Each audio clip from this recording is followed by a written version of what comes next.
क्या है सुन लीजिए। अगर कांग्रेस पार्टी बजाय ये करने के कि होम मिनिस्टर किसका है, एलजी किसका है, आप बताइए लगातार ये शख्स कौन है जो बोल रहा है? अभी आप भाषण जो शख्स लगातार बोल रहा है, जिसको इतना भी तमीज नहीं है, जिसको इतना भी तमीज नहीं है, जिसको इतना भी तमीज नहीं कि किसी की बात को खत्म होने पर अपना जवाब दे। कौन है ये इंसान? हम लोग बहुत सीरियस मसलों की बात कर रहे हैं। आप राजनीति करेंगे इस पर वही करेंगे। लड़िए मत, आज लड़ने का दिन नहीं है। शाजिया इल्मी, चंद्रमोहन शर्मा, लड़िए मत। राजकुमार जी, अगर आप तक मेरी आवाज पहुंच रही है, मैं इस वक्त छात्रों के बीच मौजूद हूं। छात्र जो बातें दिक्कतें बता रहे हैं वो आप भी सुन रहे हैं। स्टूडेंट काउंसलर हैं आप, कैसे काउंसलिंग करते हैं? जो दिक्कत आपके पास स्टूडेंट लेके आते हैं उनको दूर कैसे करते हैं? और जब यहाँ की समस्या आप सुन रहे हैं तो क्या कहेंगे? देखिए, ये चंद्रमोहन जी जो कह रहे हैं, ये कि अगर मैं इनको कहूं कि भाई साहब अगर एलजी के दोष है, केंद्र सरकार की दोष है, तो क्यों मुख्यमंत्री और क्यों राज्य की सरकार और क्यों डीडीए क्यों चाहिए? अगर केंद्र कोई कुछ करना है और एलजी कोई करना तो मुख्यमंत्री के पीछे हमारे टैक्स पेयर का पैसा क्यों बर्बाद कर रहे हो? हमारे बच्चों का भविष्य क्यों बर्बाद कर रहे हो?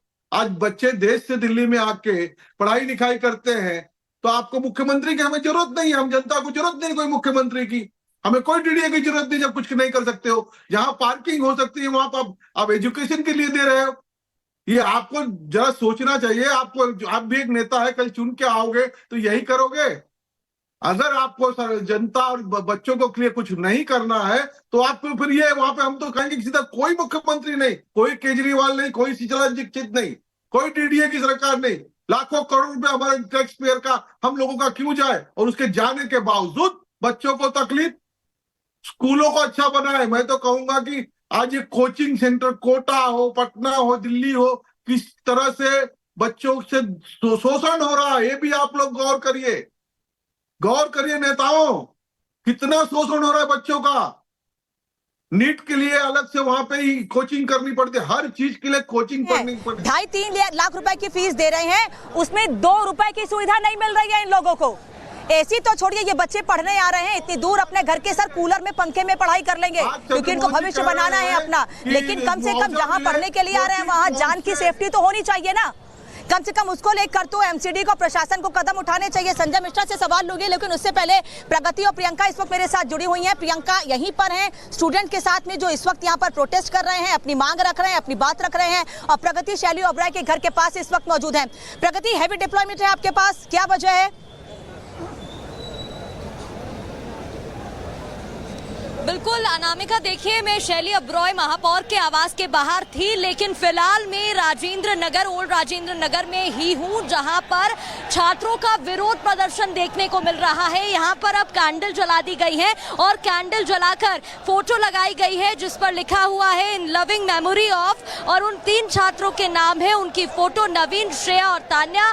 और ये तस्वीरें आप देख रहे हैं जहां साफ तौर पर आक्रोश दिखाई दे रहा है। ये आप टेबल देख रहे हैं, इस टेबल पर संजीव ये दिखाने की कोशिश करेगा, थोड़ा मुश्किल है लेकिन दिखाने की कोशिश करेगा। ये वो पोस्टर है और इसके नीचे यहाँ पर ये देखिए, यहाँ से ये कैंडल्स लगाई गई है और वहां पर फूल भी दिखाई दे रहे हैं। इनकी तरफ से आप देख सकते हैं कैंडल मार्च करने की भी बात कही जा रही थी। फिलहाल नारेबाजी की जा रही है और विरोध जताते हुए दिखाई दे रहे हैं। पुलिस की टीम यहां पर तैनात नजर आ रही है। The dream diet, coaching mafia, broker mafia down, ये लिखा गया है और बोला गया है कि इसको लेकर कब कार्रवाई की जाएगी, कब एक्शन लिया जाएगा।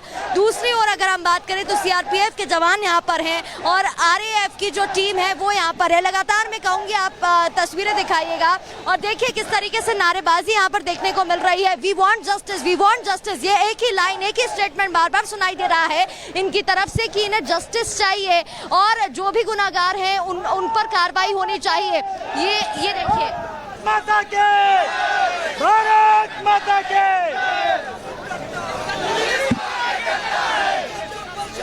देखिए आप नारेबाजी भी सुन रहे हैं जहां पर भारत माता की जय से लेकर इनकी तरफ से नारेबाजी की जा रही है और तमाम पोस्टर्स भी लगाए गए हैं। द ड्रीम डाइड इसलिए लिखा गया है क्योंकि देखिए उन 3 बच्चों की बर्बाद हो गई, साथ ही उनके सपने भी चूर चूर हो गए। IAS ऑफिसर बनने का सपना लेकर वो UPSC एस्पिरेंट। प्रगति, इस वक्त आप वहीं पर हैं जहां पर ये स्टूडेंट इकट्ठे हैं। प्रगति बिल्कुल उस इंस्टीट्यूट के, उस स्टडी सर्कल के पास है जहां पर स्टूडेंट बैठे हुए हैं, और मैं बिल्कुल पीछे की तरफ जहां छात्रों का जमावड़ा लगातार लगता जा रहा है, ये छात्र इकट्ठे हो रहे हैं क्योंकि जो आह्वान देश भर के छात्रों से इनका है उसी को सुनकर स्टूडेंट यहाँ इकट्ठे हो रहे हैं। आप कुछ कह रहे, जल्दी से बोलिए प्लीज मैडम। पहले बोलिए। बोलूंगा नहीं, पहले आप एक बारी पढ़ के आप इसको सुनाएंगी। मुझे शॉर्ट में बताइए जल्दी। शॉर्ट में सिर्फ खाली ये कि आज से 1 साल पहले ही जितनी बेसमेंट थी, जितने वो थे, सबके अगेंस्ट के अंदर ये कंप्लेंट की थी। ये लेटर किसका है जरा पढ़िए जरा प्लीज। होम मिनिस्ट्री का है ना। मैं आराम से पढ़ती हूँ, आप कुछ कह रहे हैं। मैम मैं ये बोल रही थी कि मैं खुद अंडरग्राउंड लाइब्रेरी में पढ़ती हूँ, वहाँ पर फायर एक्सटिंग्विशर तक नहीं है। अभी recently we have heard an incident, हमारे एक फेलो एस्पिरेंट के साथ हुआ था, उसको इलेक्ट्रोक्यूशन से वहाँ पे डेथ हुआ, एंड NDRF या कोई भी CRPF वहाँ पर आधे 1 घंटे तक पहुँचे भी नहीं, and the same incident happened with us. We just only need a common casualty कितना हुआ है हम लोगों को बता दो। अभी I was there ma'am, I was there since night. उधर थी मैं करोल बाग मेट्रो स्टेशन के, वहाँ पर सम पुलिस और मे बी मतलब कुछ एडमिनिस्ट्रेटर वर देयर। हम लोगों ने बोला मतलब we just want to convey our demands to you sir, peacefully देते हैं। मैम मैं खुद एस्पिरेंट हूँ, मेरे को वहाँ पर पूरा, not even me, even another aspirant also, वहाँ पर हम लोगों को पूरा घसीट दिया गया अपने गन से। हम लोगों को ये सच्चाई, ये क्या नाम है आपका? मैम सोनल शर्मा। सोनल सच्चाई आपको बता रही हैं। मैं संजय जी से इस पर बात करूंगी क्योंकि संजय जी हमेशा से आम आदमी पार्टी को डिफेंड करते रहे, लेकिन सर आज क्या कहेंगे? आज आपका जवाब सब बहुत जरूरी है। शाजिया इल्मी से भी इस पर जवाब लूंगी और चंद्रमोहन जी से भी सवाल पूछूंगी, लेकिन उससे पहले आपको रियलिटी दिखाते हैं कि इस वक्त जो कोचिंग इंस्टीट्यूट यहाँ यानी ओल्ड राजेंद्र नगर में या पूरे दिल्ली भर में चल रहे हैं, वहाँ की सच्चाई है क्या आखिर? इस लाइब्रेरी के अंदर हम जाने की कोशिश करते हैं। आप देखेंगे संकरी ये रास्ता है और बेसमेंट के अंदर जब हम उतर रहे हैं तो आप ये तस्वीर इस लाइब्रेरी के अंदर की है, और मेरे विजय जब अंदर आएंगे तो आप तस्वीरों में देख पाएंगे कि यहाँ पे बच्चे जो हैं वो तमाम पढ़ते हैं। बुक्स यहाँ पर एक तरीके से क्यूबिकल्स बनाए गए हैं, लेकिन एंट्री करते हुए आप ये बायोमेट्रिक देख रहे हैं। जो बच्चे यहाँ पर आएंगे वो बायोमेट्रिक करेंगे और उसके बाद एंट्री करेंगे, और ये छोटे छोटे क्यूबिकल्स आप यहाँ पर देख लेंगे, और यहीं पर आकर बच्चे जो हैं वो स्टडी करते हैं। अंदर जाके कुछ अगर लोग होंगे तो उनसे बात करने की कोशिश भी करेंगे।